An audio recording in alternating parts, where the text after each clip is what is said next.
Ele é considerado um dos grandes nomes da literatura contemporânea brasileira. Milton Ratum é autor de 7 livros, um deles de contos, e sua escrita tem sido premiada no Brasil e no exterior.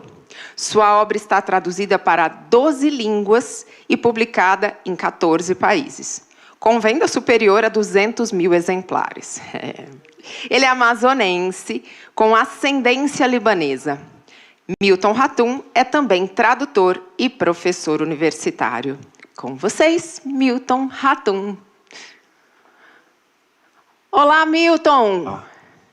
Olá, boa tarde. Boa tarde. Você nos escuta bem? Sim. É um prazer conversar com vocês. Muito obrigado. O prazer é todo nosso. Prazer é todo nosso. Te agradecer já de antemão ter não só topado estar nesse projeto com a gente, mas também se adaptar a esse novo formato e ceder mais 1h30 do seu dia para conversar aqui com a gente. Vai ser muito legal. Estamos muito contentes. E agora eu vou chamar os protagonistas da tarde de hoje. Porque dentro do projeto Combinando Palavras, uma das coisas assim, mais importantes é justamente, claro que a gente não vai desprezar a presença do Milton Ratum aqui, mas é muito... Hoje, a ideia é que os alunos que trabalharam com a obra dele tenham esse protagonismo, esse lugar de fala, para dizer mesmo, conversar com bastante propriedade diretamente com o autor. Então, nossas escolas de hoje já estão aqui no meu telão, do meu lado. Vocês estão me escutando bem? Tá todo mundo faz um joinha para eu ver, dá um tchauzinho aí. Boa tarde, meninos, muito bem-vindos. Muito obrigada por também abraçarem esse projeto, porque não adianta nada a gente criar, os professores abraçarem e vocês não se encantarem pelo trabalho e produzirem. Muito, muito, muito obrigada.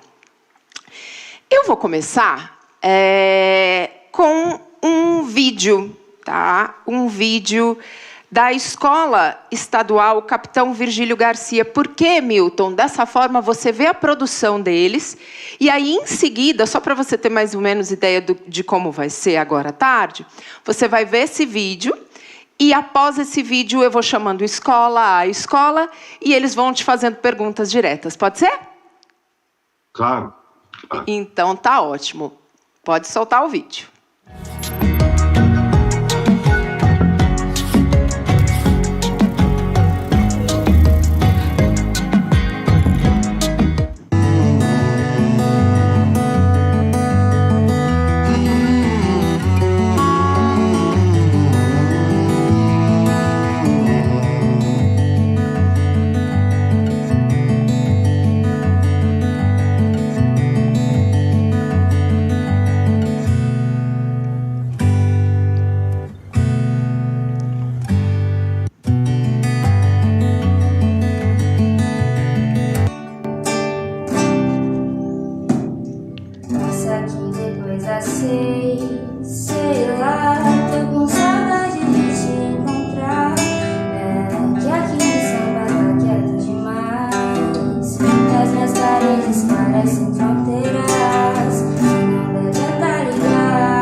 A aurora do amanhecer. Quando os primeiros raios de sol surgem em meio à aurora da manhã, excitando os pequenos pássaros que passam a cantar por minha janela, fazendo a anunciação da chegada de um novo dia. Ao despertar, me levanto e paro por alguns instantes. Me pego pensando em como será meu dia. Devaneio ali olhando as flores do meu vizinho, com cores sempre tão vibrantes que nada poderia ser mais digno de minha atenção naquele momento.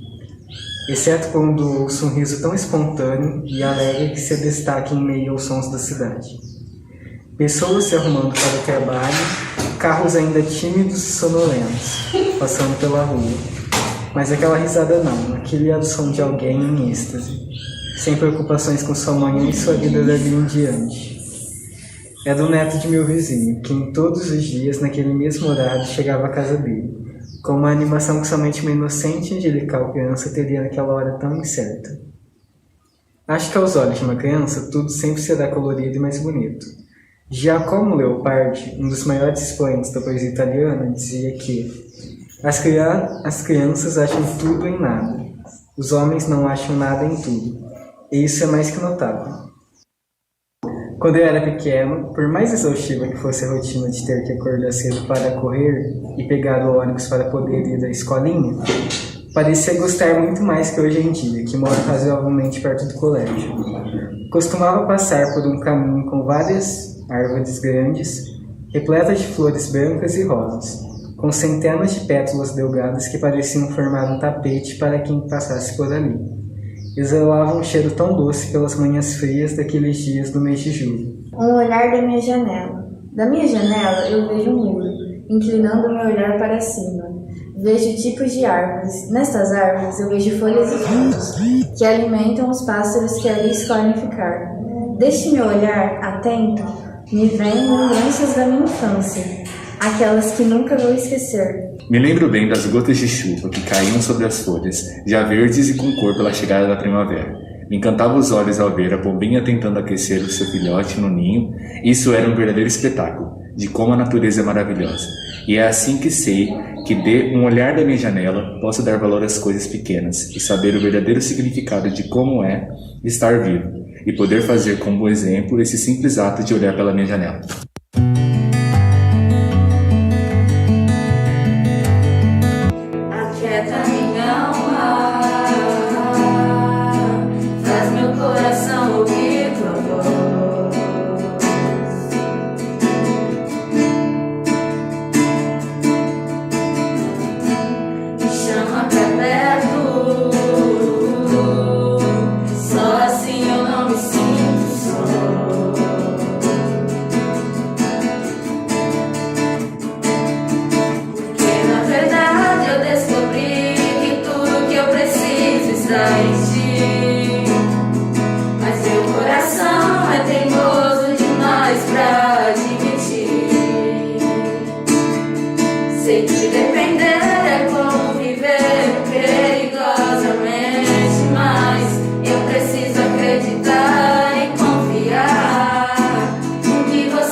Olhamos no espelho, vemos somente nosso exterior. Mas será que já paramos para pensar que existe ali um interior que pode estar precisando de uma atenção específica? Podemos estar bonitos, elegantes, mas sempre fica uma mágoa do passado, ou até mesmo do presente. Por isso, olhar o exterior já não é tão mais fácil. Imagine ver os dois. No entanto, olhar o interior é sempre o mais importante. E quando não temos a nossa própria identidade formada, acabamos nos frustrando com o nosso próprio corpo. Você, menina, já tentou criar sua própria identidade? Se você conseguiu, você entendeu o ditado: beleza não enche a mesa. Ver o exterior já não é fácil. Imagina ver os dois. Você se olha e às vezes se sente péssima ou às vezes maravilhosa. Eis a questão. A dúvida começou depois que a sociedade criou o padrão de beleza, que na verdade não existe. Tudo isso gerou conflitos internos, querer duvidar de quem somos, querer ter a vida de outra pessoa. Sofremos muita pressão psicológica em relação a como falamos, a como nos vestimos e a cor do cabelo. Absolutamente sobre tudo. E as redes sociais são com certeza a maior influência de forma negativa. As redes impõem um padrão de vida que foge da realidade da maioria das pessoas. Isso causa uma frustração tão grande. Nas redes sociais tudo é bonito. E na realidade nada disso é real. Quando olhar no espelho, lembre-se que você tem uma beleza única. E não existe pessoas perfeitas igual a internet mostra. Temos nossas dificuldades e ninguém precisa estar 100% o tempo todo. Você é único e isso é o que te faz especial. Seja você mesmo e sempre vai ter pessoas que vão gostar de você pelo que você realmente é. Ver o exterior não é tão fácil, mas é o que realmente importa, é o seu interior. Seja você mesmo a seu próprio padrão.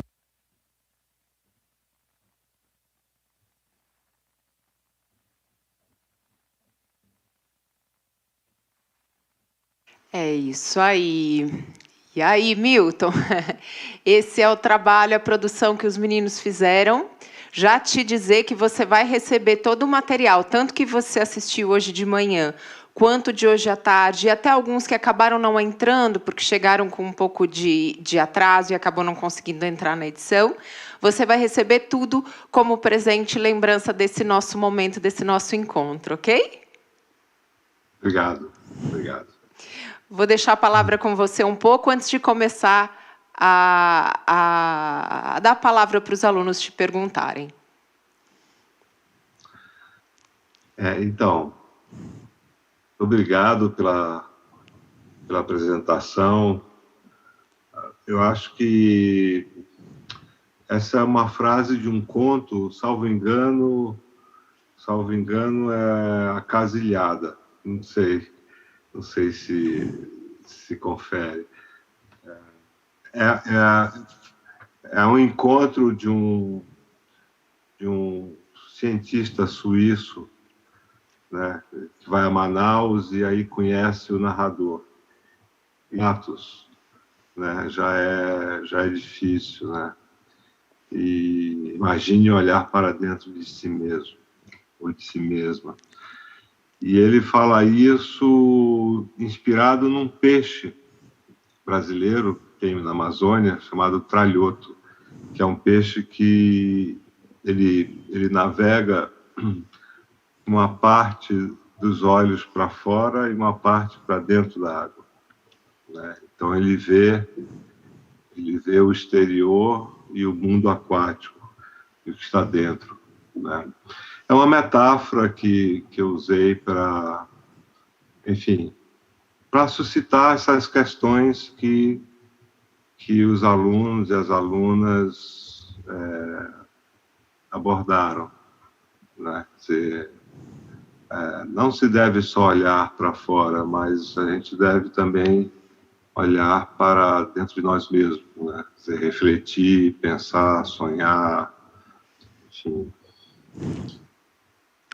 Então, e eu queria lembrar que isso, na verdade, é só uma amostragem daquilo que foi trabalhado com o Milton, porque quando esses alunos vêm para cá, eles estão representando instituições inteiras, e até dentro da rede de ensino, podem, enfim, outras séries, outras escolas terem trabalhado, e a gente acaba não recebendo isso, porque o que tem aqui é uma amostragem de tudo aquilo que foi trabalhado. E agora sim, meninos, vamos começar a conversar diretamente com o Milton. Eu vou chamar o representante, um dos representantes, porque cada escola está se organizando um pouco de uma forma diferente, da Escola Estadual Capitão Virgílio Garcia. Dá um tchauzinho para eu saber quem é, porque muitas vezes estão os nomes de vocês. Achei! A gente vai te colocar na tela maior aqui e você vai me dizer seu nome.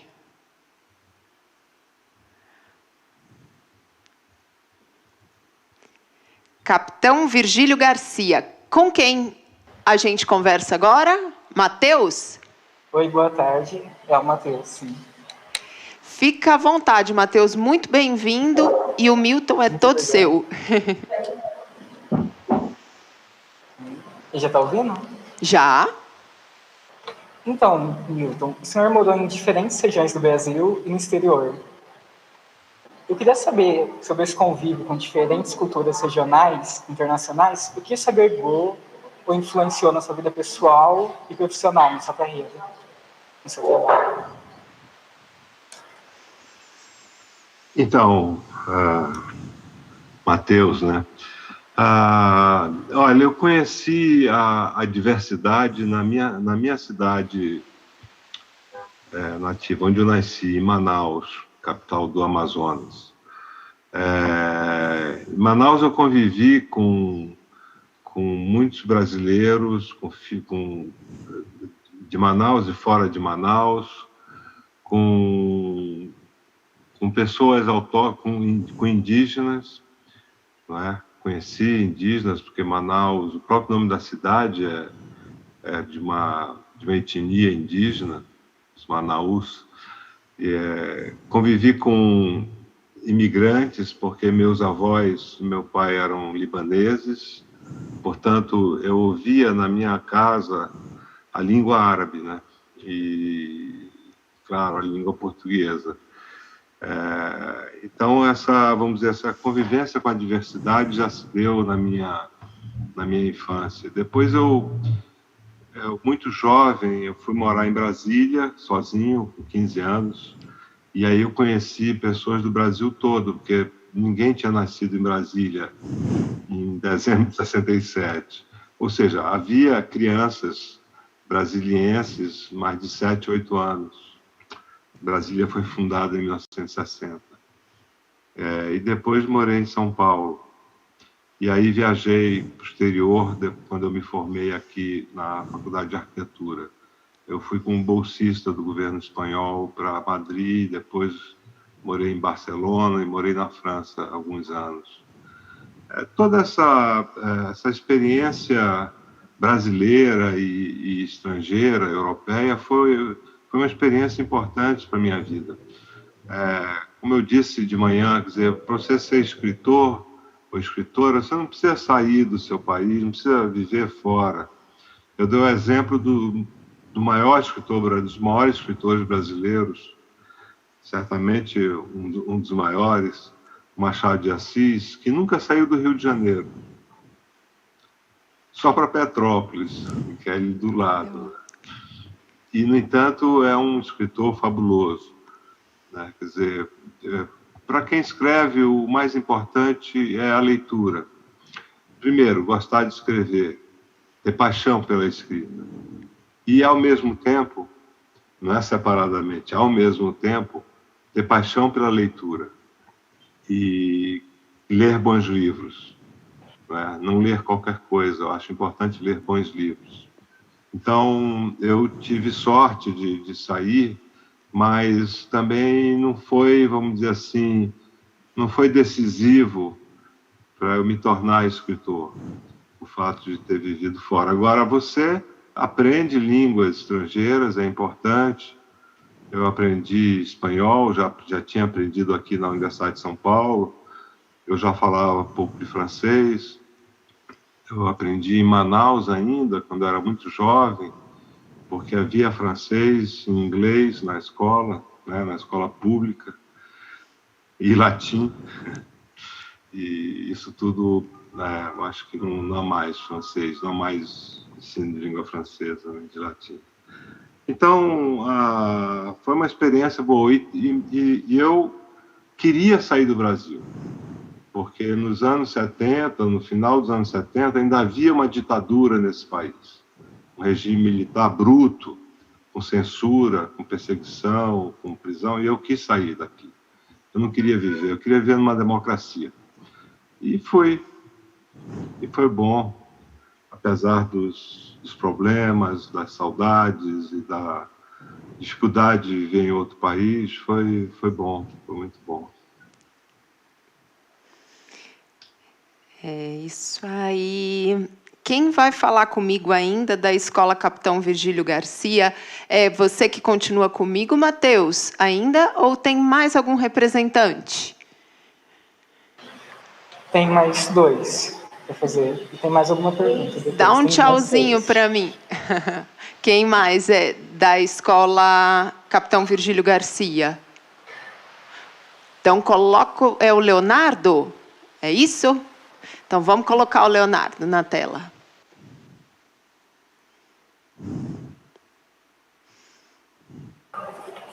Bem-vindo, Leonardo. Boa tarde.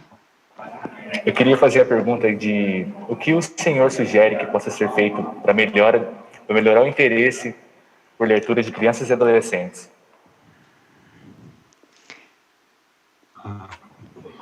Bom, eu acho que as escolas devem ter, ou deveriam ter, boas bibliotecas, com bons livros, um bom acervo. Eu acho que esse é um estímulo para quem gosta de ler, né? Quer dizer, e a orientação, a leitura orientada dos professores também é importante, das professoras. Quer dizer, nós sabemos que o ensino público no Brasil, ele já foi muito bom. A minha geração, por exemplo, foi formada pela escola pública, né? E eu me orgulho disso. Eu sinto orgulho de ter estudado no Colégio Pedro II de Manaus, na escola, que é o nome do teatro onde acontece virtualmente o evento. É uma escola pública de primeira grandeza. Mas durante a ditadura houve um esvaziamento, né? O ensino público não foi estimulado. E aí tem outros problemas de salário de professor que é baixo, problemas que, enfim, que um país desenvolvido não tem, né? Então, acho que para estimular a leitura é preciso que haja livros, acesso aos livros, portanto, acesso à leitura, né? E isso nós devemos cobrar dos governos, né? Seja do governo municipal, estadual, federal, né? Bons livros para as bibliotecas, e que a biblioteca seja um espaço agradável para a leitura, né? E um espaço confortável, né? Que os alunos também possam levar os livros para casa, emprestados, né? Então, esse acervo é muito importante. Eu lembro que os primeiros livros que eu li em Manaus, eu encontrava na biblioteca do colégio estadual ou na biblioteca pública da cidade, que é uma biblioteca centenária. Manaus tem uma biblioteca de mais de 130 anos, que nem o meu colégio lá, que é muito antigo, um prédio suntuoso. Eu frequentava muito a biblioteca, né? Porque minha casa não era uma casa de intelectuais, né? Quer dizer, eu não tinha... Meu pai e minha mãe não eram intelectuais. Então, eu fui formado pela escola, pelos professores, pelas professoras. Sobretudo uma professora de português, que me estimulou muito. Certo. Voltando para a Escola Capitão Virgílio Garcia. Dá um tchauzinho para mim. Quem é que vai falar comigo agora? Qual que é seu nome? Que é para mim aqui aparece, agora apareceu inteira. A Natália que vai falar com a gente. É isso, né? Isso. Bem-vinda. Fala bem alto. Se você puder, inclusive, aproximar, que eu estou vendo que você está de fones. Se você puder aproximar o microfone da sua boca, para nós é bem melhor, Natália. Fala um pouquinho. Está melhor agora? Melhorou. Melhorou. Fala bem alto. Boa tarde. Boa tarde. Quando lemos a Casigada, da página 57, vimos que o senhor disse que ver o exterior já não é tão fácil. Imagine ver os dois. Não pensamos na questão do aquário, e sim no interior e exterior das pessoas. No cotidiano. O que o senhor pensa sobre a nossa releitura? Eu acho que eu perdi uma parte da sua pergunta, Natália. A parte inicial. Pode repetir, Natália, por favor? Vimos que o senhor disse, lá na página 57 do livro da Casigada, que ver o exterior já não é tão fácil. Imagine ver os dois. A questão do aquário, e sim no interior e exterior das pessoas. e nos colocamos no nosso cotidiano. O que o senhor pensa sobre a nossa releitura?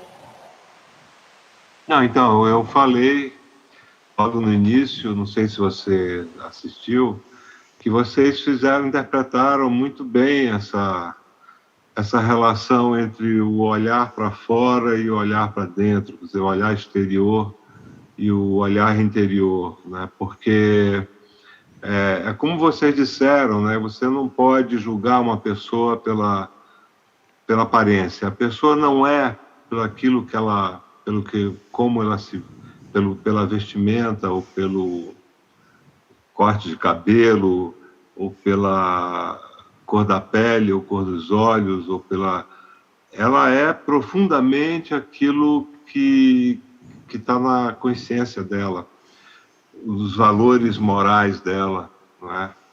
Na ética dessa pessoa, na responsabilidade, no modo de ser, no comportamento. Então, às vezes, uma pessoa aparenta ser uma coisa e não é. E não é. Isso a gente encontra muito nos romances, né, na literatura.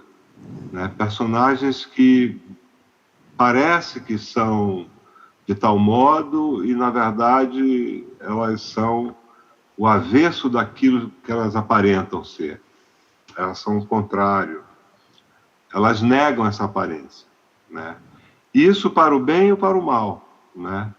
Porque na literatura, como na vida, as pessoas não são totalmente más, nem totalmente boas, né? Elas são muitas coisas ao mesmo tempo. E é claro que nós, na nossa vida social, a gente não deve mostrar ou executar o lado mal que existe em nós. Porque não existem pessoas 100%, vamos dizer, impolutas, né? Nós todos temos alguma questão, algum problema, alguma insatisfação, alguma inquietação, né? Mas socialmente a gente tenta ser o melhor daquilo que nós somos. Isso estou falando na vida. Na literatura, você explora essas possibilidades do mal e do bem. Porque se você criar só personagens bonzinhos, isso aí não tem interesse para a literatura. Literatura feita de pessoas boas o tempo todo não dá em nada, né? Porque a literatura trabalha com conflitos, com tensões, né? Com contradições morais e sociais, né? E históricas. Então, nesse conto eu tentei falar sobre isso, né? Sobre, a partir desse peixe, que é uma metáfora, o tralhoto, que é um peixinho lá da Amazônia, ele tem esse olhar bifocal, vamos dizer assim, né? E o que vai acontecer depois é um pouco isso, depois no conto, né? Nesse conto Acasilhada.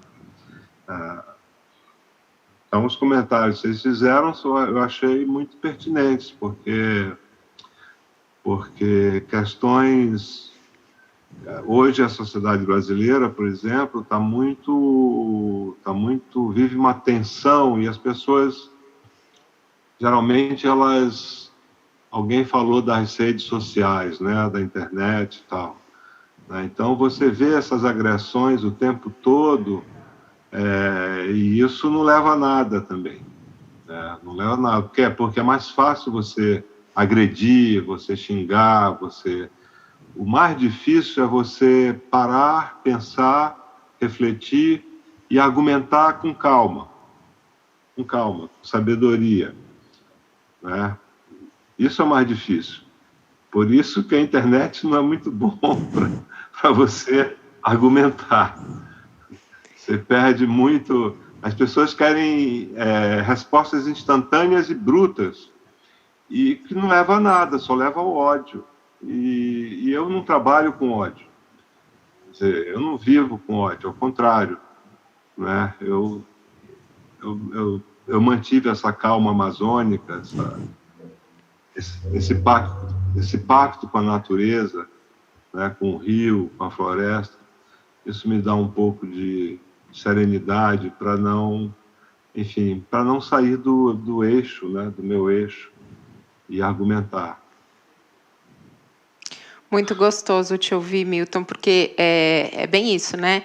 Aquilo que é muito imediatista é sempre atropelado, né? É sempre, enfim, e infelizmente a gente não só ultimamente a gente vê esse comportamento muito frequente, como as novas gerações estão se habituando a isso, né? Então falta um pouco a questão da elaboração para entrar na discussão, né? E a questão da escuta, né? Não sei como você... Estou só desdobrando um pouco isso que você está falando, mas de como é importante a escuta também. E para escutar, você precisa ter também essa calma, essa celeridade, penso eu. Tem um pouco a ver com isso que você está falando, né? O ritmo das coisas. Exato, a gente precisa aprender a ouvir, né, as pessoas e serenamente, né, porque eu sempre evitei esse confronto, né, quer dizer, eu sou colunista do jornal Estado de São Paulo, colunista mensal, eu tenho uma crônica no Caderno 2, e eu, às vezes, as pessoas xingam sem ler aquilo que eu escrevi, né? Eu já passei por boas, por muita coisa, mas também você não pode responder quando as pessoas te xingam, né? te agridem. E para minha, vamos dizer, para minha paz espiritual, que é o que eu mais busco o tempo todo, a minha serenidade, eu não entro nesses confrontos, né? Porque, no fundo, vocês que estudam, eu vou dizer, já é uma coisa boa estudar, é uma coisa muito boa você ler. Vocês já começam a ser pessoas... leitores, quando você é um leitor de um bom livro, não estou falando dos meus, por favor, né? Mas vamos dizer, se você ler um romance de um autor que eu citei aqui, o Graciliano Ramos, Vidas Secas, você já será um privilegiado nesse país, com tanta miséria, com tantas pessoas que não conseguem ainda ir à escola, porque há muitos brasileiros que não vão à escola, né? Há muitos brasileiros que passam fome hoje, né? Então, o acesso ao livro já é alguma coisa que pode garantir o futuro de vocês.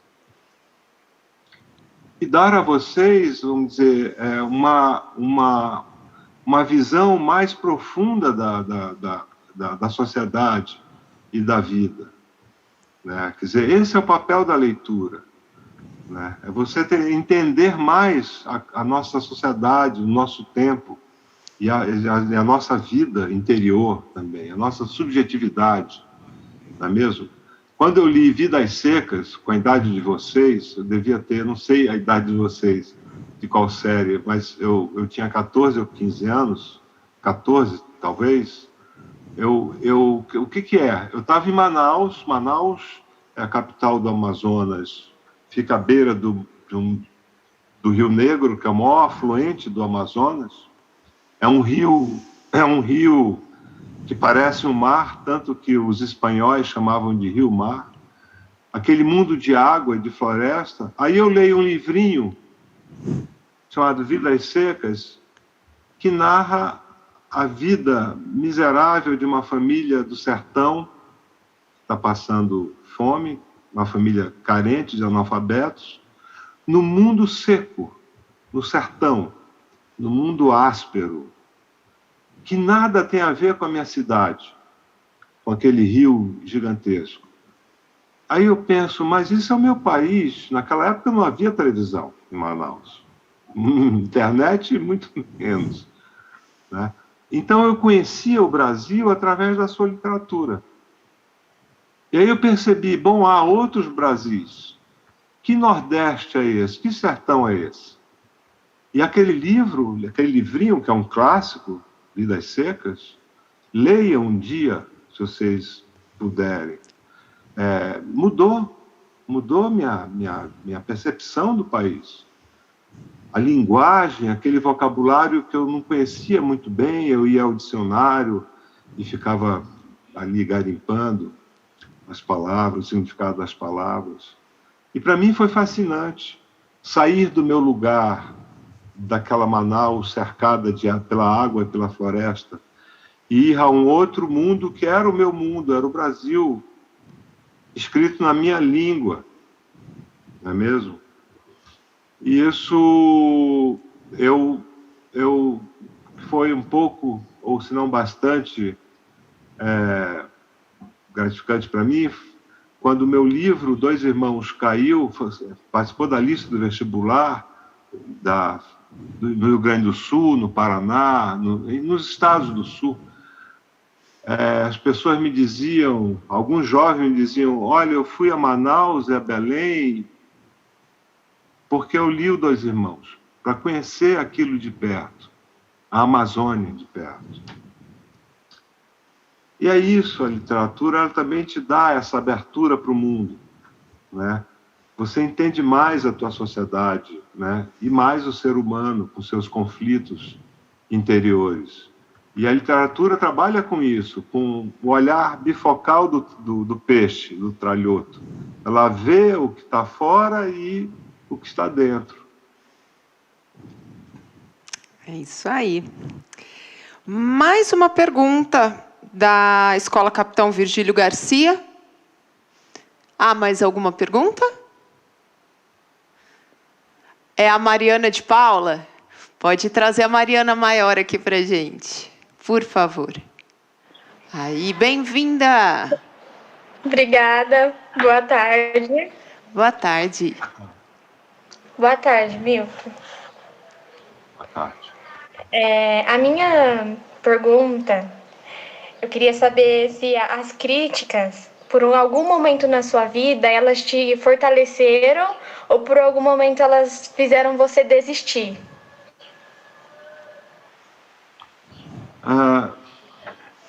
Mariana, né? Isso. Mariana, eu tive Quando eu estudava arquitetura em São Paulo, eu frequentava, aqui na USP, eu frequentava cursos de disciplinas do curso de letras também, como ouvinte. Eu saía da faculdade de arquitetura e ia para o prédio da Filosofia, Ciências Humanas e Letras. E eu conheci uma professora, que é uma grande crítica, hoje, que é a professora Leila Perrone Moisés. Eu me lembro quando eu publiquei meu primeiro romance, O Relato do Certo Oriente, em 89, ela me disse, olha, é o seguinte, você não deve se angustiar com as críticas negativas, nem ficar muito exaltado e eufórico com as críticas positivas. Escreva. Porque se for uma verdade, aquilo que você quis contar, escrever, não importa se a crítica é boa, se é positiva ou se é negativa. É claro que as críticas positivas sempre nos alegram, né? E, bom, por sorte, eu acho que a imensa maioria das críticas aos meus livros foram muito positivas. Mas isso não é o mais importante. Eu acho que eu concordo com a Leila Perrone Moisés, com a professora, querida professora, grande crítica literária. Ela tem razão. Acho que essas coisas não devem nos afetar, né? Porque senão você fica uma crítica muito elogiosa, com muitos elogios, você corre risco de ficar muito vaidoso também, e isso não é bom. Não é bom ficar muito vaidoso nem deprimido. Então, você fica na sua. Achar o meio termo aí, para variar, é sempre um bom caminho, né? caminho aí do meio das coisas, o equilíbrio. Mais alguém da Escola Capitão Virgílio Garcia? Se tiver, dá um tchauzinho. Mas, de acordo com o que eu tenho aqui, me parece que chegamos. Ok. Obrigada. Agora eu vou chamar a Escola Professora Nair Guilhermina Pinheiro Nogueira. Dá um tchauzinho. Quem achei é a Maria Eduarda. Bem-vinda.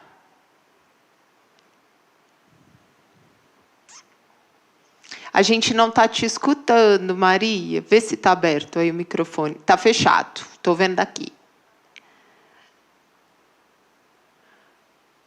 Conseguiu? Ah, tá. Perfeito. Vamos Agora lá. dá para ouvir? Dá para ouvir certinho. Ok. Boa tarde. Boa tarde. Boa tarde. A minha pergunta é, quando que você tem que escrever, mas, tá sem inspiração, sem ideias, o que você faz? O que você procura nelas? Quando você tá com bloqueio e não sabe o que fazer. Quando eu estou bloqueado, travado, eu não escrevo, eu vou ler. Aí eu paro e vou ler, porque eu não gosto de ficar muito tempo parado. Eu ainda escrevo à mão, até hoje, em cadernos. Depois que eu passo para o computador. Então, quando tem, vamos dizer, quando eu passo por uma espécie de bloqueio, de travamento, assim, eu simplesmente vou ler. Eu passo da escrita para a leitura. E às vezes quando eu leio, eu encontro algum estímulo para escrever, para voltar a escrever, né? Então, vamos dizer que isso não me atormenta tanto, assim, não escrever todos os dias, né? Eu leio todos os dias, isso é verdade. Não há um único dia. Eu não me lembro de um único dia da minha vida em que eu não abri um livro. Nenhum. Mas há muitos dias em que eu não escrevo. Nada. Não consigo. Porque é difícil escrever. O Graciliano Ramos tem uma frase no primeiro romance dele, chamado Caetés, em que ele diz: o mais difícil é escrever. E é verdade. Então, eu não me abalo, eu simplesmente vou ler, vou fazer outras coisas, e aí, de repente, eu volto. E agora, antes de chamar mais perguntas, eu queria mostrar para você, Milton, e para quem está assistindo a gente, algumas fotos dos alunos que estão assistindo a gente, porque, como eu disse, essa telinha aqui é só uma amostragem. E nesse momento, olha lá, o pessoal está assistindo a gente na sala de aula. Algumas escolas aqui as escolas da rede estadual aqui retornaram, né? E é importante dizer que esse processo todo, ele começou com os alunos remotos, mas agora, nesse momento, a gente já conseguiu finalizar o processo com eles dentro de sala de aula presencialmente. É isso aí. Continua a gente mandando foto para cá, que aí a gente vai mostrando, vai aumentando um pouquinho essa sensação, essa percepção aí, tanto para o Milton quanto para as pessoas que estão assistindo a gente. Eu queria só, se possível, Milton, que você falasse um pouco. Você disse que ainda escreve à mão, escreve à caneta, né? Eu já imagino porque, mas eu queria ouvir você dizer um pouco do porquê você faz isso,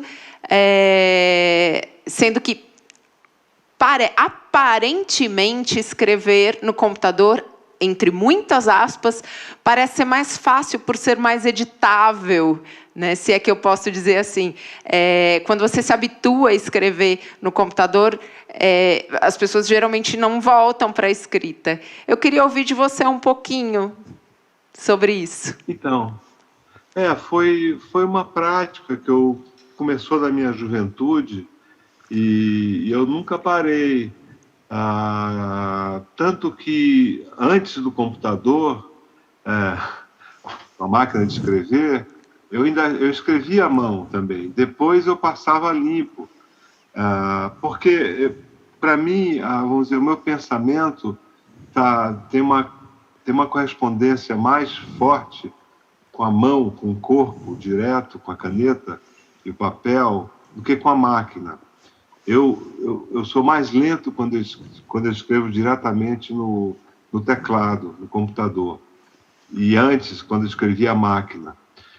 Por exemplo, as crônicas do Caderno 2, às vezes eu escrevo no computador. Tenho uma ideia, faço umas anotações e escrevo. Mas o romance, não. Eu faço muitos esquemas, primeiro, de personagens, de conflitos, de tempo, numa folha grande. Aí é a herança dos meus tempos de arquiteto, de estudante de arquitetura. E depois eu começo a escrever no caderno. E é muito rápido. Muito rápido, que eu falo na minha lentidão, tem uma rapidez quando eu escrevo uma caneta. E eu não sei, é um costume também. Aí depois eu passo para o computador. Aí eu reescrevo, porque eu entendo a minha caligrafia, eu passo a limpo, e aí sim, aí os corres, isso que você falou, que é importante, a edição é muito mais rápida do que na época da máquina de escrever, porque se errava uma palavra, ou queria mudar uma frase, você tinha que reescrever, datilografar todo o texto, era uma loucura, né? Era uma loucura, né? Mas hoje não, hoje você desloca, corta, emenda, faz o diabo no computador, né? Mas a primeira versão é a mão. É a mão. Não, ok. Então, vocês já viram, imagina as obras que passaram pelas mãos de vocês e saibam, lembrem sempre disso. Quando vocês lerem Milton Ratum, saibam que aquilo saiu primeiro, tudo aquilo ele escreveu à mão primeiro, para depois virar um livro digital, enfim, digitado, né, e publicado para vocês. Maria Eduarda, você ainda tem alguma pergunta para nos fazer? Pode abrir seu microfone, por favor? Eu também queria saber qual o autor que você mais admira, assim.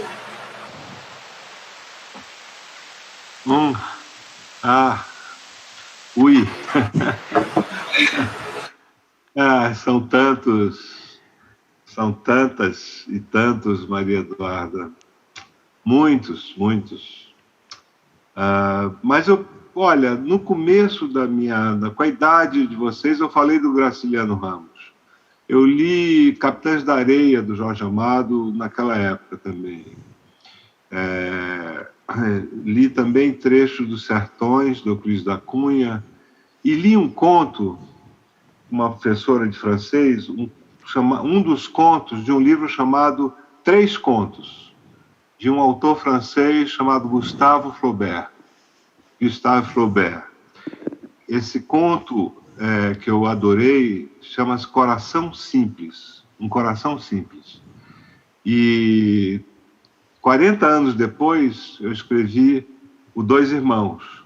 Uma das personagens, a Domingas, que é uma indígena, uma mulher indígena, mãe do narrador, foi inspirada pela personagem desse escritor francês, desse conto chamado Um Coração Simples.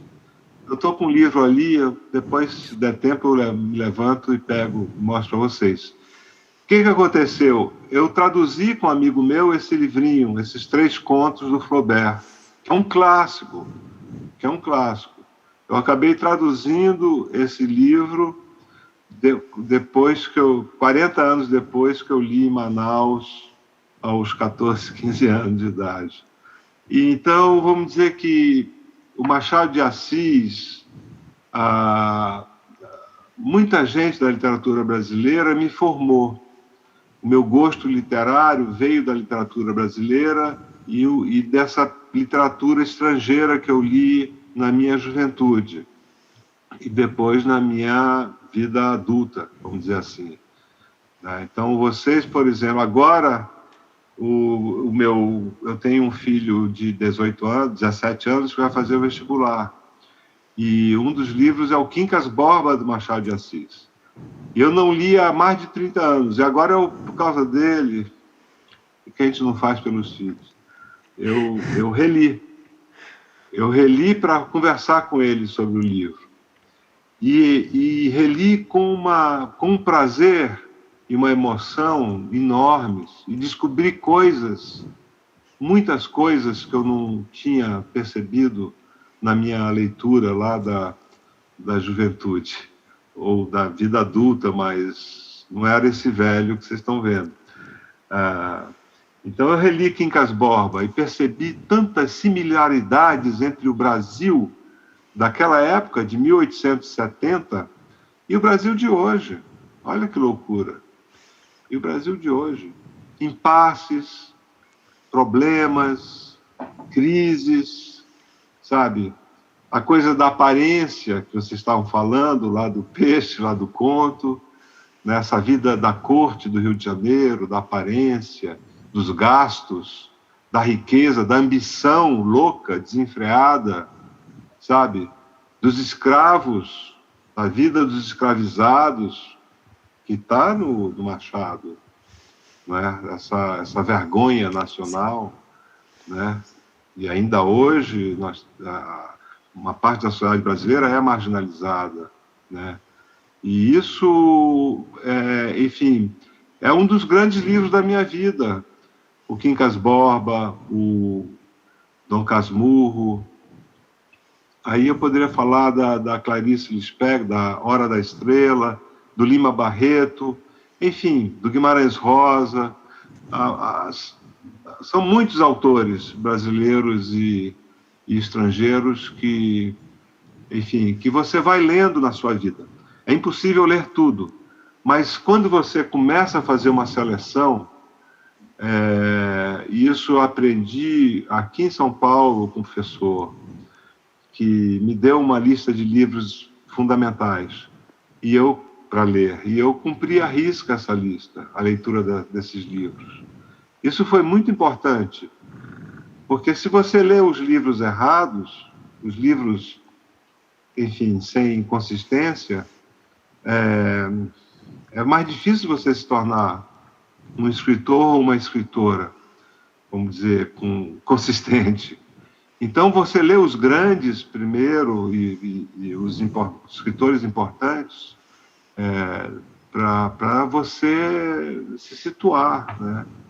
Até mesmo para você perceber como é difícil escrever. Então, o dia que vocês lerem esses romances, ou se vocês lerem Grande Sertão Veredas, do Guimarães Rosa, vocês vão perceber vamos dizer, a dificuldade que é escrever um grande livro, né? Um grande livro. E, bom, você pode falar da Clarice Lispector, de tantos autores brasileiros, clássicos ou contemporâneos. O importante é ter, e vocês têm bons professores e professoras, boas professoras, que vão orientar vocês, que não vão indicar para vocês livros de autoajuda, ou best-seller, ou livro comercial, porque não é isso a literatura. Uma coisa é você escrever para ganhar dinheiro, aí você escreve livros comerciais, que também não é fácil, né? Todo mundo consegue, né? Outra coisa é você querer, vamos dizer, escrever ou ler livros que realmente te acrescentem alguma coisa na tua vida. E qualquer profissão que vocês sigam, qualquer, engenharia, medicina, jornalismo, direito, qualquer uma, a leitura, ela vai abrir muitas possibilidades. Primeiro, a boa leitura tira as pessoas da ignorância, da estupidez, sabe, da enganação, sabe? Isso que a gente está vendo tanto hoje no Brasil, né? A falta de leitura desses governantes é uma loucura. É uma loucura. Essas pessoas não leram nada. Nada. Olha o desastre que é. Não sabem falar, não sabem argumentar, não citam um livro, nada. E olha que, não sei, estudaram, dizem que estudaram. Não sei se estudaram. Estudaram mal, muito mal, né?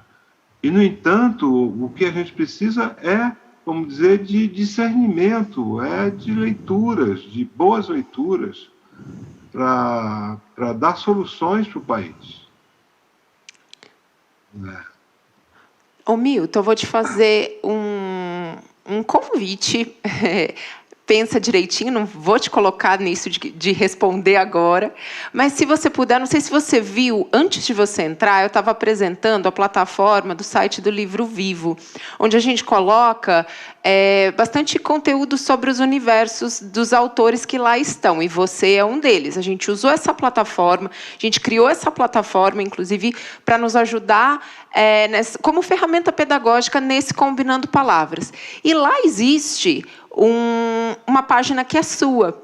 Se você puder, em algum momento, divide uma lista de livros essenciais para a vida e manda para a gente, através das meninas da programação, pensa direitinho se isso é possível, e a gente coloca lá no site do Livro Vivo, para as pessoas que entrarem procurando coisas sobre o Milton Ratum, verem essa lista. Eu acho que seria muito interessante. Eu sei que é o seu ponto de vista, mas eu acho muito legal colocar isso no site.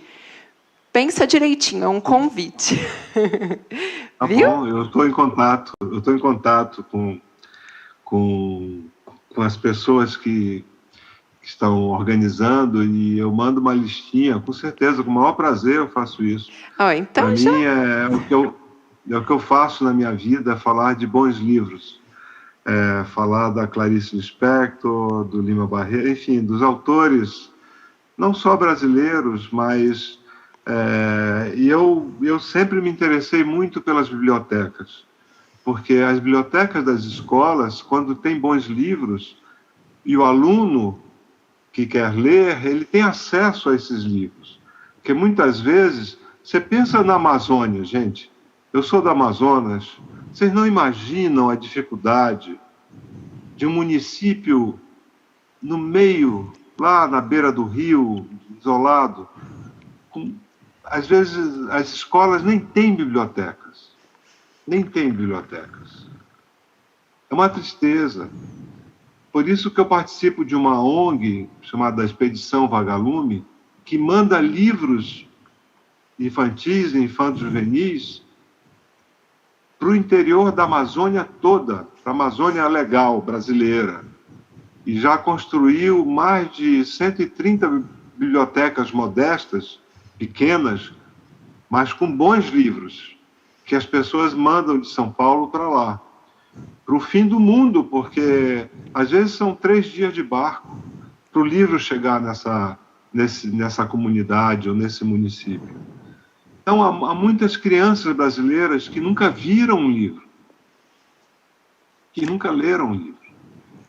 Pois é, e esse direcionamento ele é importante. Então, a gente vai aguardar a sua listinha. Viu? Muito obrigada. Imagina. Maria Eduarda, mais alguma pergunta? Da Escola Professora Nair Guilhermina Pinheiro Nogueira? Não? Não. Não te ouvi, Maria? Não. Ok. Eu vou voltar um pouquinho para a Escola Capitão Virgílio Garcia, que eu tive a informação de que faltou uma perguntinha. Eu gostaria de passar a palavra a algum representante de lá. Quem pode falar comigo? Escola Capitão Virgílio Garcia.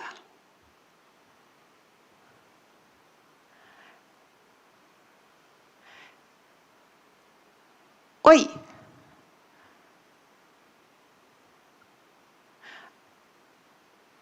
Pode falar.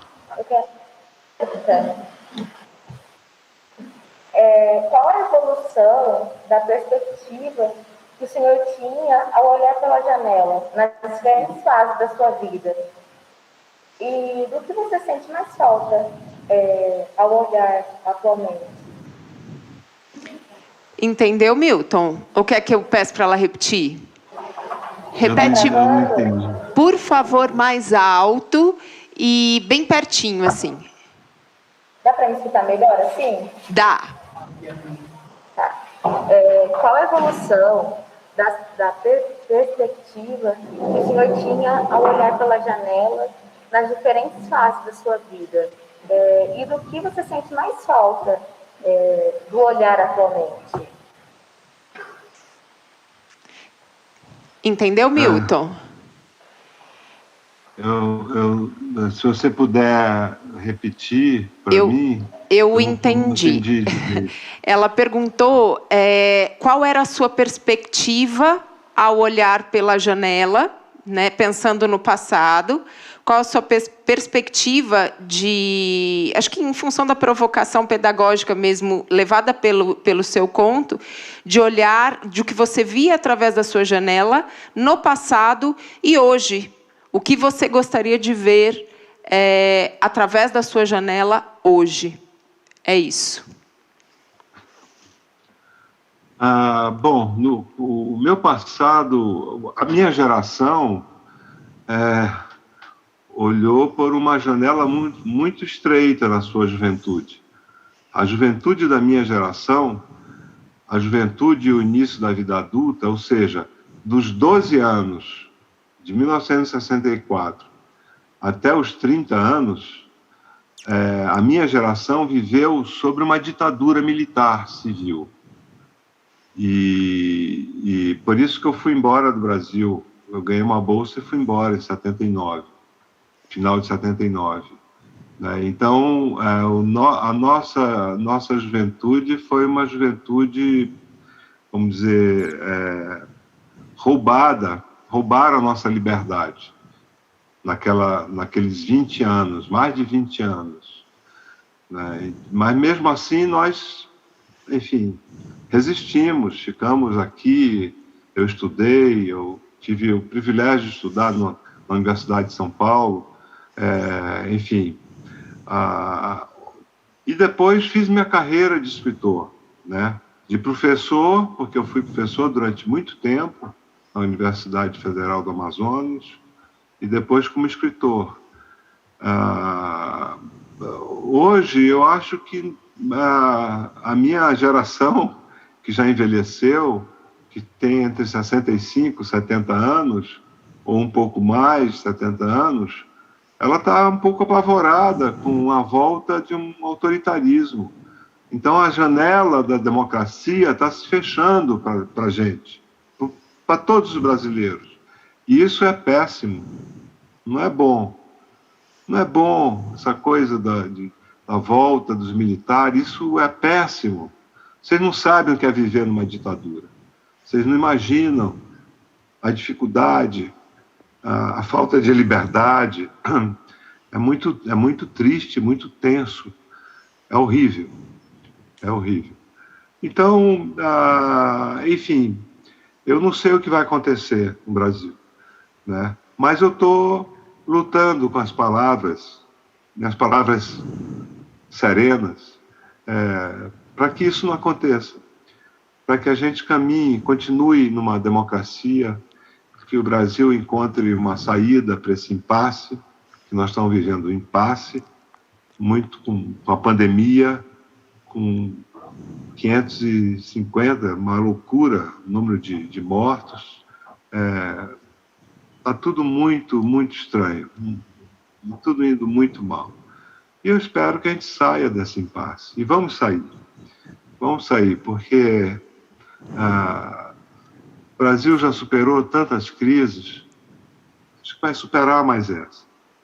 Então, às vezes, as janelas ficam muito abertas, e esse é um momento de tranquilidade, e às vezes as janelas, os horizontes se estreitam, né?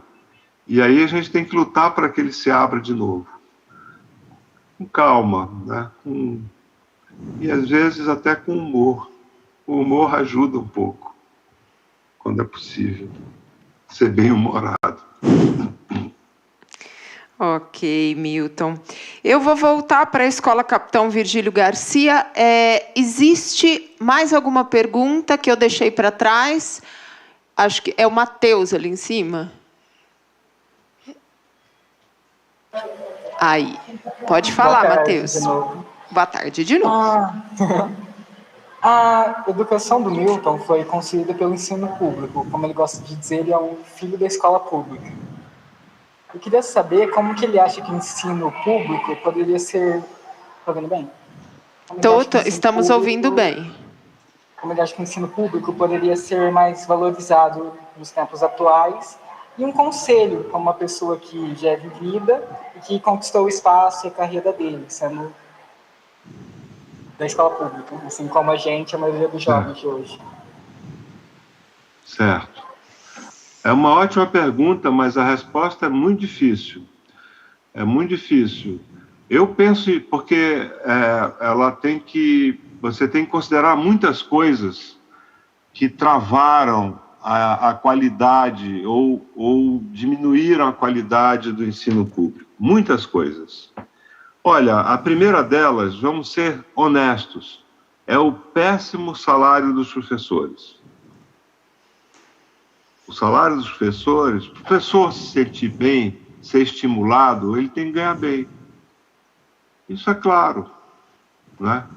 Então, o salário dos professores, quando falam, porque na Alemanha, porque na França, porque não sei aonde, nos Estados Unidos, na Inglaterra, sim, pergunte quanto ganham os professores lá e quanto ganham os políticos lá.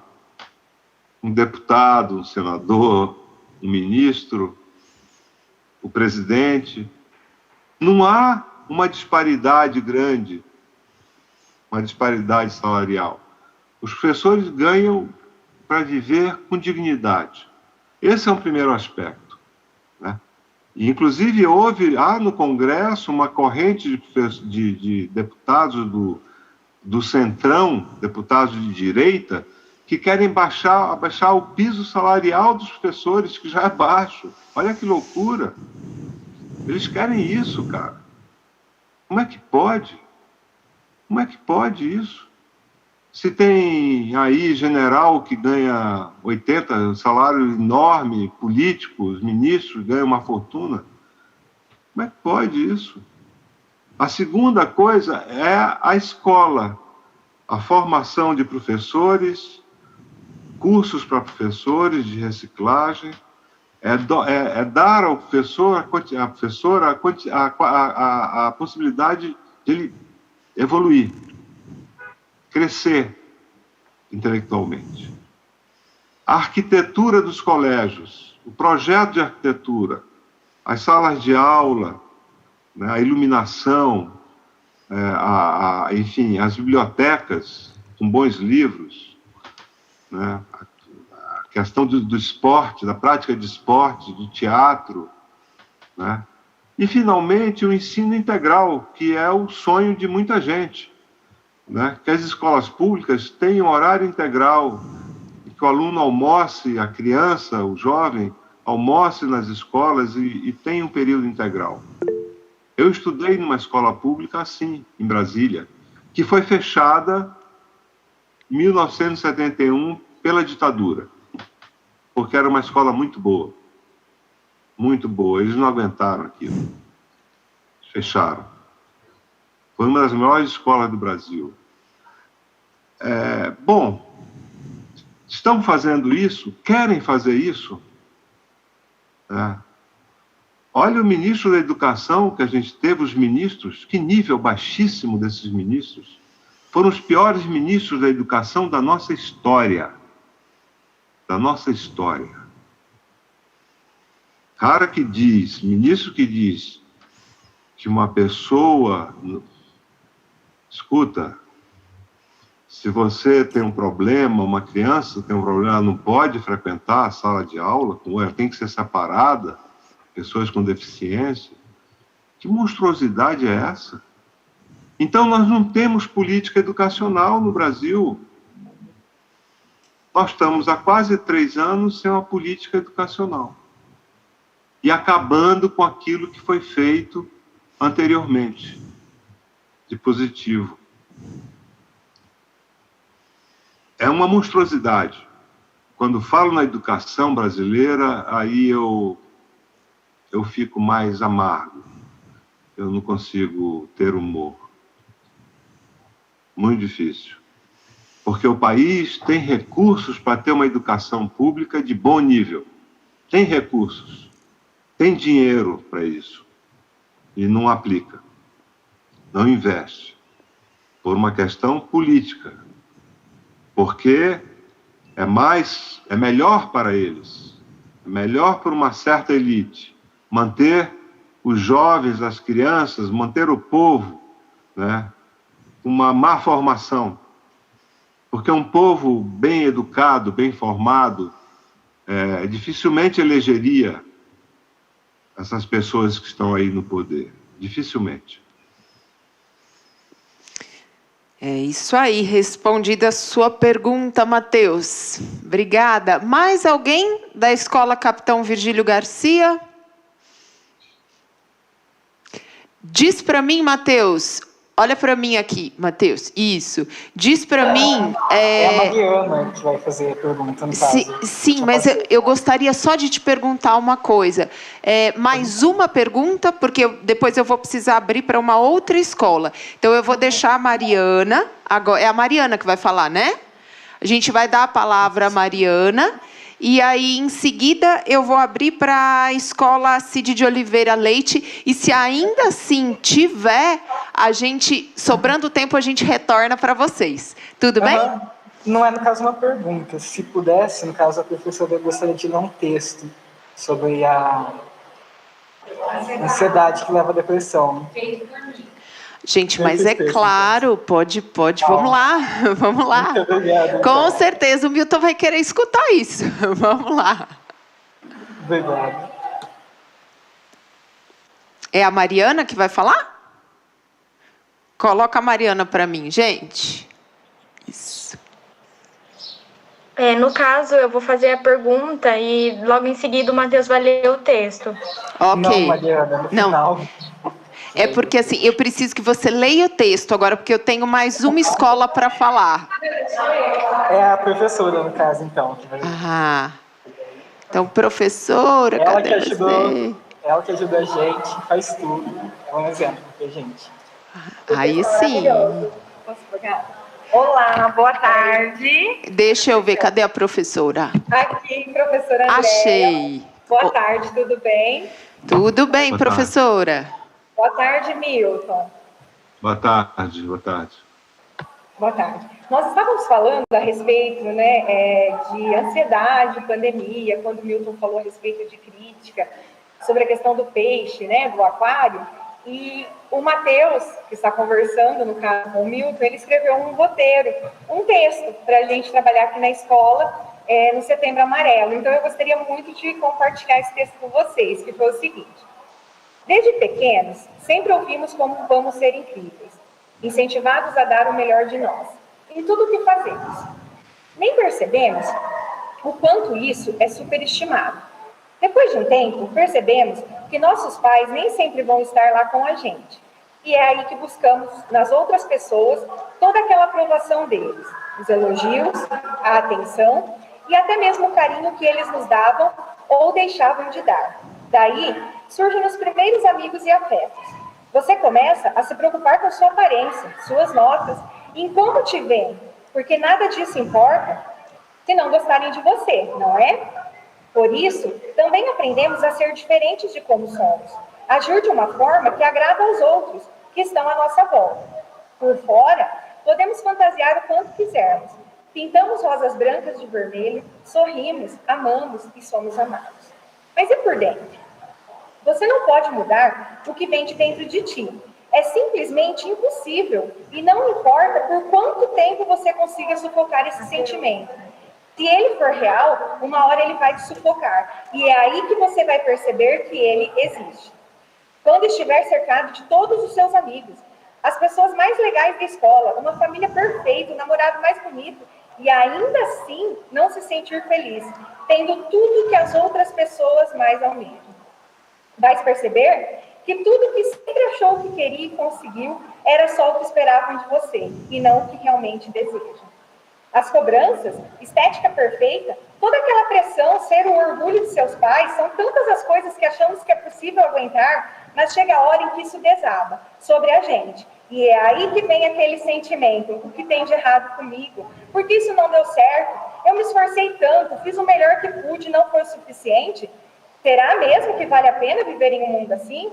E a resposta é sim, porque por mais que você fale, que seu amor não seja valorizado, que sua vida não mereça ter sentido a cada dia, será uma nova chance de mudar isso. Não pelos outros, mas por você. Em sua vida passarão pessoas, lugares e momentos únicos, e você não deve se arrepender de aproveitar o que te faz bem.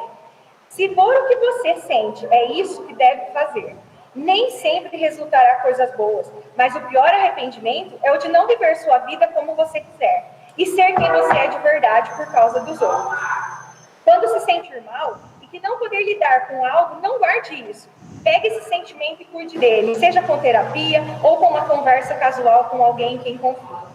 Não importa como, mas não deixe algo ruim estragar uma vida cheia de possibilidades. Não há nada de errado contigo, com seu jeito e suas escolhas. Ser quem você é e fazer o que você gosta irá conquistar pessoas incríveis como você, que vão te amar por cada detalhe que lhe faz ser único, por seus defeitos e qualidades. E você também irá amá-los, mas antes de amar alguém, aprenda a amar a pessoa que sempre esteve e estará lá por ti, você mesmo. Era isso que eu gostaria de compartilhar com vocês. Obrigada, professora Andréia. Parabéns, Matheus. Foi todo desenvolvido por ele, viu? Obrigada. Bacana. Obrigada, professora. Eu vou passar a palavra agora para a Escola Cide de Oliveira Leite. Matheus, da Escola Cide de Oliveira Leite, está por aí? Achei, já. Estou aqui. Pode falar, Matheus. Tudo bem? Tudo bem. Tudo bem? Estou bem também. Como você está, Milton? Tá bem? Bem, obrigado. Que ótimo. Puxando o gancho sobre o que você tinha falado de argumentar com calma e sabedoria, a literatura lida com conflitos morais e sociais, como você já disse há alguns minutos. E eu puxo isso de gancho também, porque o áudio das minhas duas amigas não estão funcionando. Então, logo depois, se der tempo, quando elas forem me fazer as perguntas, elas virão no meu lugar. E eu acho isso interessante, porque tem dessa de ter calma na hora de fazer algo, fazer alguma coisa, e sempre estar disposto a improvisar. Como você também disse, numa das entrevistas que você falou sobre fronteiras do pensamento, quando você disse acerca de fazer romances, que você sempre tem um alicerce, mas tem o improviso que faz aquilo tudo ficar mais doce. Em que você diz, agora o romance se faz na escrita, quando se está escrevendo. Assim, muita coisa que foi esboçada ou é suprimida, ou passa por acréscimos, é modificada quando estou escrevendo. Né? Eu acho isso muito bonito de sua parte.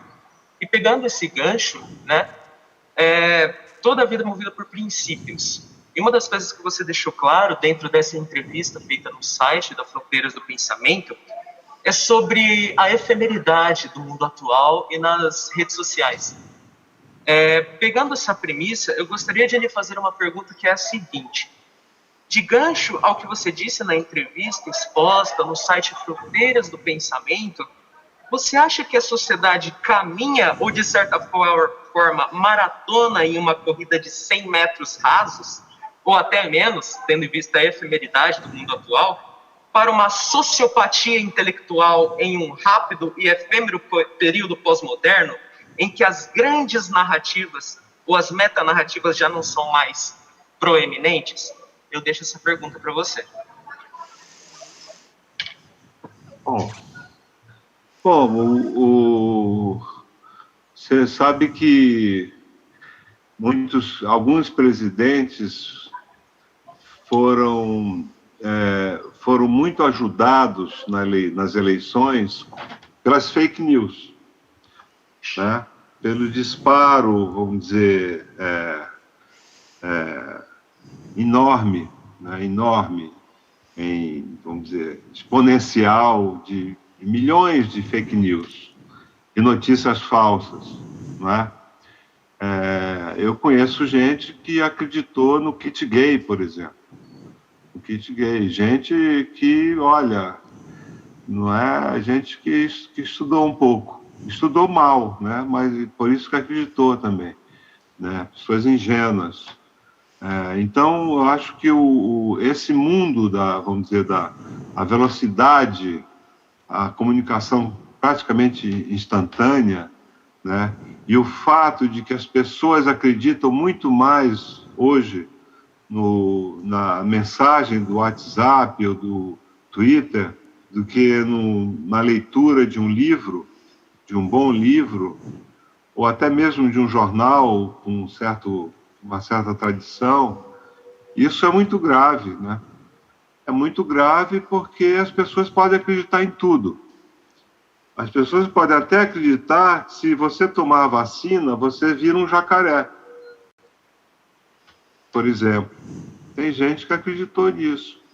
Tem gente que não toma a vacina porque acha que pode dar algum problema, assim, pode transformar alguma coisa, entende? Como se fosse uma loucura, uma aberração. Então, houve nos Estados Unidos, o Trump foi eleito assim também. E agiu durante 4 anos assim. Foram milhares de fake news. Ele dizia pelo menos 20 por dia, lá nos Estados Unidos. E aqui não é diferente, né? Não é diferente. Só que chega um momento que as pessoas percebem que alguma coisa está errada. E as pessoas começam a pensar.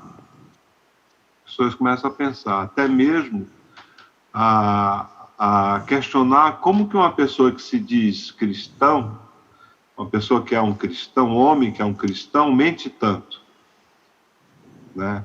Como que a pessoa que é um ex-militar, embora mal militar, chamado pelo general Geisel, mente tanto? Porque a mentira nas academias militares é grave. É um erro grave, gravíssimo. Você não pode mentir, sair falando mentiras. Mas essas mentiras propagadas pelas redes sociais, muita gente acredita nelas. E aí é que está o problema.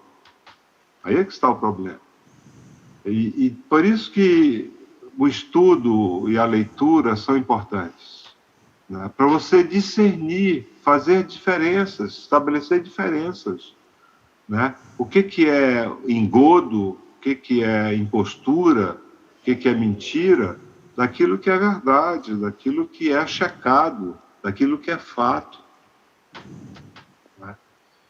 Então, eu não sei dizer para onde o mundo vai, né? Eu estou vendo aí, enfim, um mundo muito estranho, né? Mas o mundo já foi até mais estranho e violento.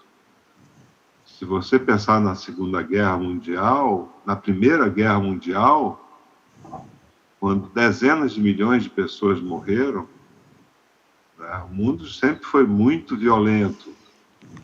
Os interesses dos países centrais, dos impérios, são interesses fortes de dominação. Né? Então, olha o que aconteceu no Afeganistão. 20 anos, os Estados Unidos, o exército americano ficou lá, teve que sair. Porque a ocupação militar não dura para sempre. Um dia sai, né? Um dia vão sair. Isso aconteceu no Afeganistão, vai acontecer nos territórios palestinos, que Israel ocupa com seu exército e humilha todos os dias palestinos. Um dia vai acabar isso, vai ter que acabar. Então eu não sei te dizer, eu só espero que os brasileiros não se deixem enganar mais. Só espero isso. Porque o nosso país, e a educação, a saúde em particular, e o meio ambiente, ou seja, tudo, vai muito mal. Vai muito mal. E o mundo percebeu isso, os brasileiros perceberam isso. Perceberam isso. Não adianta. Nós vamos ter que acreditar nos livros, nos fatos, e não no WhatsApp, seja lá no que for, Twitter, nesses grupos de ódio, porque é ódio, cara. É ódio. Sabe, é muito ódio. Sabe, minha mãe era uma católica fervorosa, ia à igreja todos os domingos. E uma das coisas, meu pai, que era muçulmano, casado com uma cristã, levava minha mãe à missa todos os domingos. E eles diziam, olha, você não precisa ter ódio na sua vida. Os dois diziam isso. Você vê duas religiões diferentes, bem diferentes, mas com similaridades, porque todas as religiões monoteístas, as três, o judaísmo, o islamismo e o cristianismo, têm convergências, muitas coisas convergentes. Mas me ensinaram a não cultivar o ódio, que é a essência, vamos dizer, da cristandade. Como que um cristão pode odiar? Não faz sentido isso. Não faz sentido isso. Mentir o tempo todo, não faz sentido isso. Não é um cristão, é um falso. É um cristão fake, que engana as pessoas. Né? Então, a sua pergunta é preocupante, porque se nós formos enganados, se o povo for enganado de novo, cair numa esparrela, numa mentira, acreditar em mentiras, o país vai para o brejo, já está indo. Mas, olha, professor, as pessoas estão sentindo o peso dessa falta de noção, inclusive, para governar. Por isso que eu ainda acredito na literatura, nos livros de história, né? Nos livros de história, eu estou lendo agora muitas coisas sobre a história do Brasil, né? E isso tá me deixando preocupado, porque nós não podemos aceitar um retrocesso, sabe? Um retrocesso. Vamos celebrar o livro e a leitura, os professores, as professoras, a escola pública, vamos ser otimistas para que as coisas mudem para melhor. E é por isso que a gente tem que continuar aqui com essa resiliência. Mesmo em tempos pandêmicos, somos resistentes. E eu quero te perguntar se tem algum problema você ficar mais uns 15 minutinhos com a gente, Milton, porque tem essa escola CID ainda tem mais 3 ou 4 perguntas. Eu posso prosseguir? Você consegue ficar mais um tempinho com a gente? Tá, vamos. Opa! Isso quer dizer que o papo tá bom, viu, gente? Isso quer dizer que o papo tá muito bom. A gente conseguiu aqui, com a nossa técnica, mais uns minutinhos. Eu quero passar, então, para a Letícia, da Escola Cid de Oliveira Leite. Cadê a Letícia? Faz um assim para mim. Achei a Letícia. Pode falar. Olá, boa tarde. Vocês estão me ouvindo? Estamos sim, Letícia.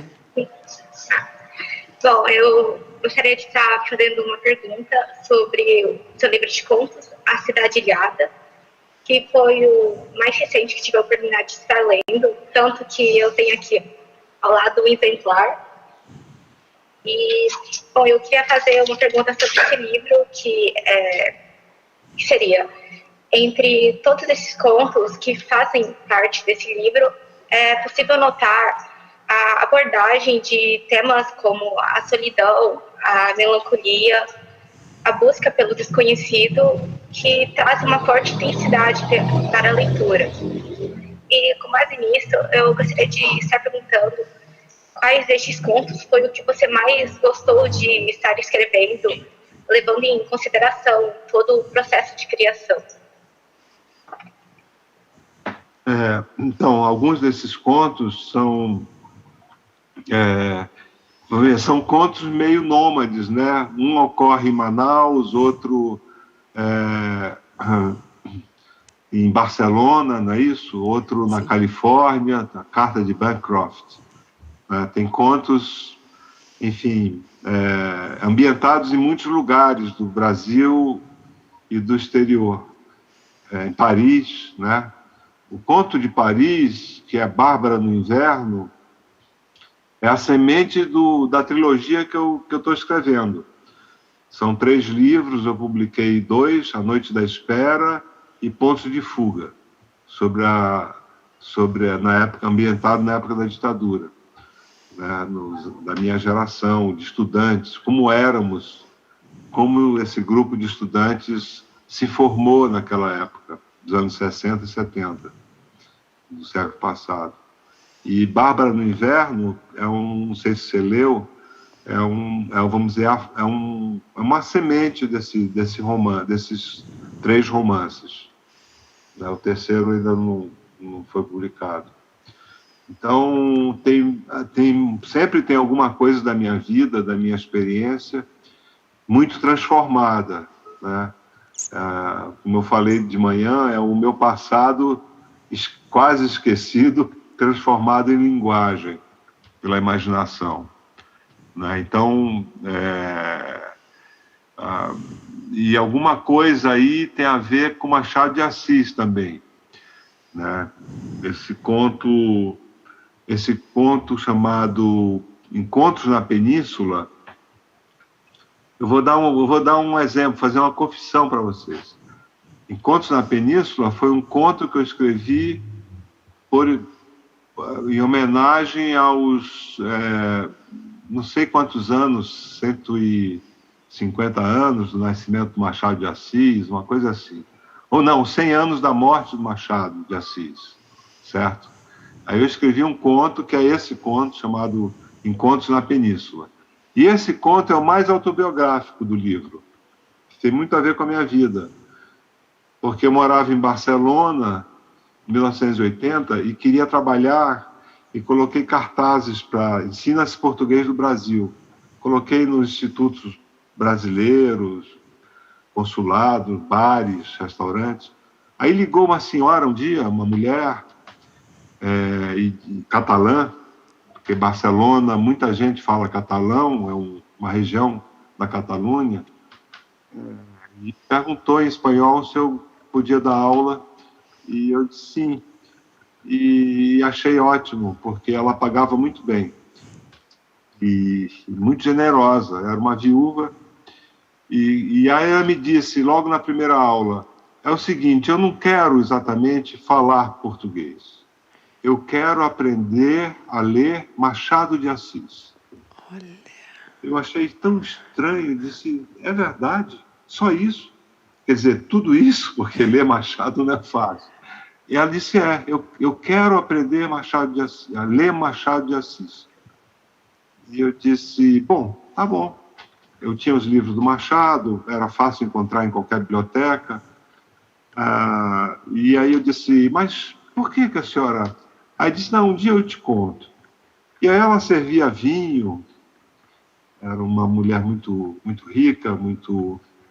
E meses naquilo. Aí um dia eu disse, mas eu queria saber qual é o problema com Machado de Assis. Ela disse, não é um problema, é a solução. Porque eu tenho um namorado português que me disse que a obra do Eça de Queiroz é superior à obra do Machado de Assis. E eu quero ler o Machado de Assis no original e depois vou ler esse Eça de Queiroz para ver se ele tem razão. Aí eu disse, é por isso que a senhora disse. Aí tinha uma história de amor no meio. Tinha um triângulo amoroso que sempre aparece nos romances e nos contos do Machado de Assis. E tinha na vida da minha aluna. catalã. E aí eu escrevi o conto inspirado nessa aluna, ex-aluna, lá dos anos 80, 1980, para ser mais exato. E, claro, mudei muitas coisas. A gente vai mudando, vai inventando, mas é um conto que foi inspirado nesse encontro. Por isso que é um encontro na Península Ibérica, né? Que é Barcelona, Espanha, Catalunha e Lisboa, Portugal. Muito bom te ouvir falar. E a gente já ganhou aí uma história surpresa de quebra, né? Agora eu vou chamar Leandro Henrique Ponciano Filho. Cadê o Leandro? Achei. Não, ali é o Leonardo. Oi? Ele não está presente. Ele não está? Então eu vou chamar a Bruna. Pode ser? A Bruna Blendini, ela está por aí? Achei. Eu vou passar a minha câmera para ela. Esperem só alguns segundinhos. Pode vir para cá. Ela vai vir no meu lugar, ela fala, tá? Obrigada, Matheus. Nada. E só para eu saber, a Mayumi está aí também, né? Está aqui também. Então, Mayumi, já fica preparada aí. Aliás, eu acho que vocês duas podem fazer as duas perguntas agora, e aí o Milton fecha respondendo as duas perguntas. Pode ser? Porque aí a gente agiliza. Eu não quero deixar vocês sem a palavra e quero que ele responda. Dessa forma, acho que fica melhor. Pode ser? Pode sim. Então, vai lá, Bruna. Estamos. Tá, aqui. Boa tarde. Boa tarde, Milton. A minha pergunta é, eu li uma entrevista sua que você deu e eu achei muito interessante uma frase que você falou. Você disse assim, cada livro nos ensina a escrever. E eu queria saber de você, qual livro te ensinou e ainda te ensina a escrever? Você já vai responder direto ou a gente chama a Mayumi para fazer a pergunta? Milton. Eu só queria saber meu livro, qual dos meus livros ou outros livros? No geral, seu e outros livros, aquele que te ensinou a escrever, sabe? Cada livro nos ensina a escrever. Qual foi o que te ensinou? Olha, muitos livros me ensinaram a escrever. Né? Por exemplo, a obra completa do Machado de Assis, sobretudo os últimos 4 ou 5 romances, me ensinaram a escrever, por exemplo. Os contos do Machado, a obra do Flaubert, do escritor francês, o Graciliano Ramos, os grandes escritores e escritoras nos ensinam a escrever. Nós devemos ser modestos para dizer que aprendemos com esses escritores. Você não precisa estudar letras, se formar em letras para ser escritor ou escritora. Mas você tem que saber ler um romance. Você tem que saber o que está por trás das palavras. Né? Qual vamos dizer, a dimensão simbólica, histórica daquele romance. Eu vou dar um exemplo muito fácil. A minha mãe adorava Machado de Assis. Ela não lia outro autor, na verdade. Ela era da geração que achava que os romances de Machado de Assis, o mais importante era o triângulo amoroso. Fulano que se apaixona pela mulher do Beltrano e trai, ou não trai. Às vezes trai, como a Capitu, do Dom Casmurro, às vezes não trai, como a Sofia, do Quincas Borba, que não trai o marido. Aliás, é um casal de espertalhões, né? Porque passam a perna no pobre do Rubião. Né? E ela tinha essa leitura ingênua, ela só via a questão do adultério. E, no entanto, o Machado é muito mais complexo do que isso. Tem uma leitura social, tem uma leitura crítica importante, fundamental, das contradições da sociedade brasileira, num regime escravocrata, de escravos, onde havia, vamos dizer, o Machado fala bastante da escravidão, de modo crítico, né? Então, se a gente souber ler, a gente consegue depois assimilar aquilo que a gente aprendeu. Então, são muitos livros. Eu vou mandar uma lista de obras, enfim, importantes, que eu considero importantes, uma lista pequena para também não cansar vocês são muito jovens, têm a vida toda para ler, né? Eu que não tenho tanto tempo, agora eu só posso reler coisas, né? No entanto, dos meus livros, todos foram difíceis. Todos me deram muito trabalho, todos. Até uma novela de 100 páginas, chamada Órfãos do Eldorado, um dos meus preferidos, dos que eu escrevi, deu muito trabalho. Qualquer conto dá trabalho. Até uma crônica que eu escrevo no Estadão, a cada mês, dá muito trabalho. Escrever dá trabalho. Não tem muita saída, né? Quer dizer, montar uma ficção, né? Pensar nas técnicas, em tudo isso, criar personagens, inventar personagens, né? Então, eu diria para você que cada livro me ensina a escrever e é um desafio para o próximo. O próximo é sempre o mais problemático, né? A gente não sabe se vai dar certo, se vai conseguir escrever. Milton, agora é o seguinte, eu tenho 2 minutinhos e eu preciso encerrar, mas como meu coração dói e eu não quero deixar a Mayumi sem resposta, o que eu vou fazer é o seguinte, Mayumi, você vai fazer sua pergunta, a gente vai finalizar o Combinando Palavras, porque precisa entrar uma outra coisa agora, e a gente já estendeu um pouco, e você vai fazer a sua pergunta, vai enviar para a Carolina, e vou pedir para que o Milton responda essa pergunta, e a gente te envia, porque eu não consigo deixar você sem isso, ok? Eu preciso mesmo encerrar agora. Quero agradecer a presença de vocês, os alunos todos, ainda que conseguiram ficar aí quase meia hora mais com a gente. Pelo papo, a gente ficava até amanhã aqui conversando, né, Milton? Mas eu passo a palavra para você, agradecendo muito a tua presença, o teu ok, para que você finalize esse encontro com a gente.